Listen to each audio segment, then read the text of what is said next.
de définir le contrôle interne comme étant l'ensemble des procédures mises en œuvre par la direction. Si vous voulez, c'est la direction qui organise ces services. Service IMO, service trésorerie, service personnel, service achat fournisseur, service client-vente, service stock. Et à partir de quoi? À partir de circulaires, à partir de recommandations. Chacun a son rôle, qui fait quoi? À quelle date?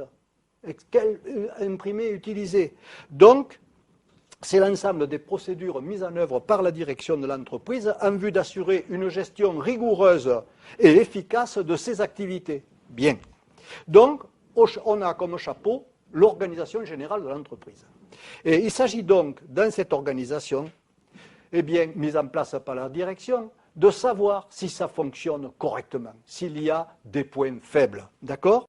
Alors, c'est le moment peut-être d'expliquer un peu les objectifs de ce contrôle interne et la façon de le réaliser, ce contrôle interne, de le vérifier. Alors, pour les objectifs, vous savez que l'entreprise est donc organisée en fonction de différents services. Je vous ai dit 6 ou 7 services. L'ensemble de cette organisation est prévu pour quoi faire? Pour respecter les lois et les règlements. Un service n'est pas fait pour contourner une loi. D'abord, son objectif numéro 1, c'est respecter les lois et les règlements, y compris les règlements internes à l'entreprise. Ensuite, c'est respecter les instructions données par la direction.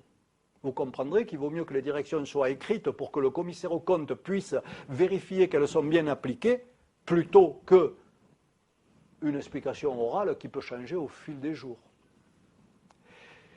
Ensuite, il faut s'assurer du bon fonctionnement des procédures, parce que, bon, il peut y avoir une règle écrite, par exemple, le service achat commandera tel truc, fera un appel d'offres de différents fournisseurs, à partir de 10 000 € de commande, il y aura une deuxième signature, etc. Ça, c'est bien beau, mais c'est bien beau de l'écrire, mais est-ce que c'est fait en réalité par le service concerné?